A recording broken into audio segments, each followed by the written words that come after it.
Burns to me initially was a little picture on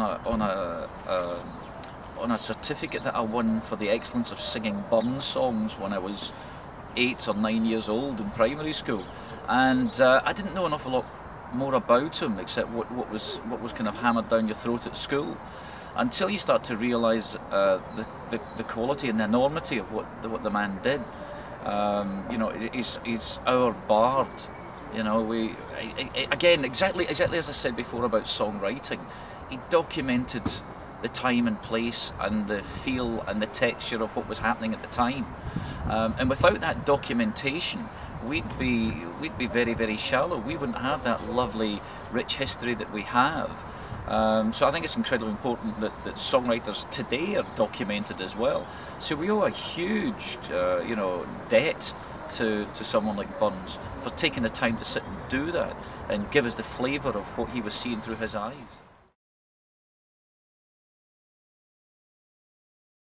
When I was asked to become patron of Burnsong, my only connection with Burns really was that song certificate that I won in primary school, long time ago.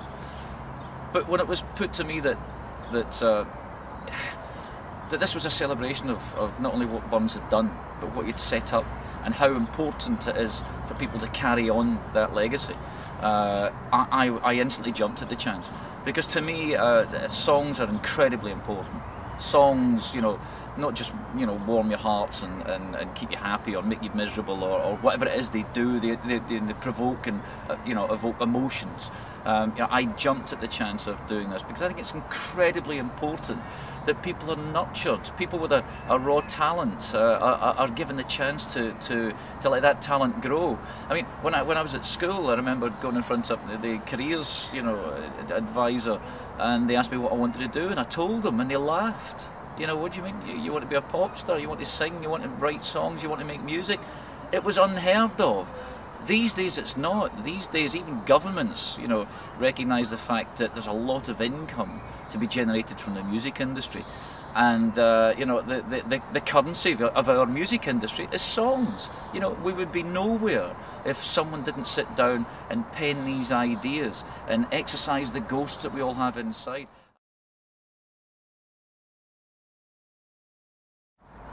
My first songs were dreadful, like most people's first songs. I don't know anyone who just kind of jumps in and comes out with a cracker straight away. They were derivative, they were incredibly inspired by who and what I happened to be listening to at the time, which is not a bad thing. I mean, it's a nice way to kind of be introduced to songs, to try and emulate your heroes.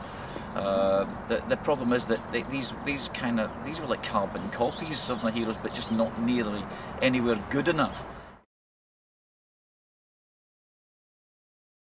Songs can be incredibly powerful tools, not just as pieces of music, not just for, you know, creating an atmosphere. I mean, I've written many songs that I've been told over the years. You know, children have been not only born and possibly buried to, but possibly conceived to this as well. You know, which is fine, which is all lovely.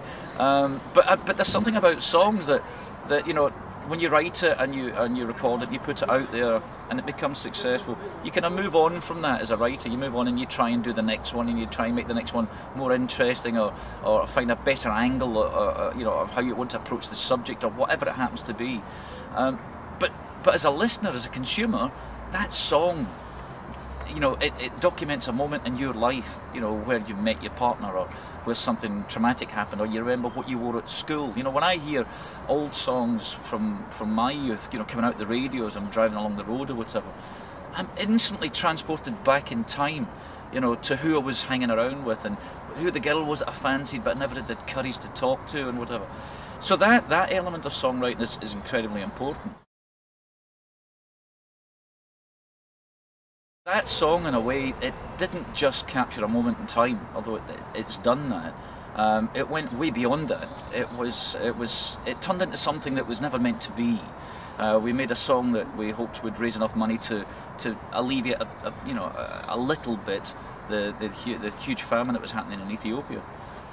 it's grown beyond the size of the song. It's totally overshadowed the event by changing people's opinions, and in a very cliched way, by saving lives. You know, I've been asked over the the last 20 odd years, you know, did writing that song, did making that record make a difference? And the bottom line is that yes, it did, because I've met the difference. I've met kids who were in those aid camps who'd lost everything, and who, because we all put our hands in our pockets and bought that song, you know, they've managed to survive and have been educated and are now in a position of power where they can do something for themselves. And that is just unbelievable, that a basic seed of an idea turned into something that kind of rhymes and has couplets and you can sing along with, has changed someone's life to that extent. It's incredible.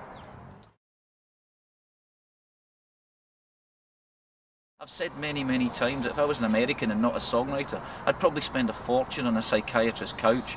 Songwriting stops me from doing that. You know, songwriting means that I can get all the thoughts out, all the feelings, I put them on paper, and that's it, they've gone. And then they go out into the big wide world, and if other people can relate to the emotions that you're putting into that song, that's doing them a favour. So it works on all levels.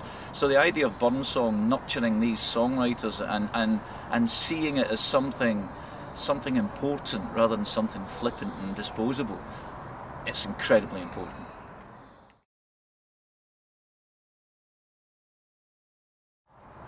If being patron of Burnsong can possibly lead to the idea of having something more permanent, you know, and a songwriting foundation, and the idea that maybe there's somewhere that you know, on an annual basis, maybe 3-4 times a year, people from all over the world can come and get together and collaborate. We are cliche-ridden people, musicians, you know, writers. You put a bunch of writers together, they will not just sit and talk about what they do, they'll end up working together. They will create, because we are creatives.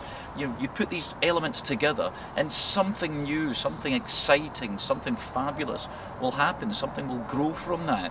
You know, and the idea of having something that's much more permanent, something that you know, that we can take Burns' legacy and put a stamp on it and say, this is important. If we don't start documenting and nurturing what Scotland is fantastic at doing, you know, maybe in another 250 years, people will be looking back thinking, well, what happened? You know, what happened after Burns? What happened, you know, after all this fantastic documentation, this great creativity? Why was it never nurtured? Why did nobody take the watering can and grow these seeds into the huge potential that's there? You know, so the idea of having something that's much more established that can go on ad infinitum would be phenomenal.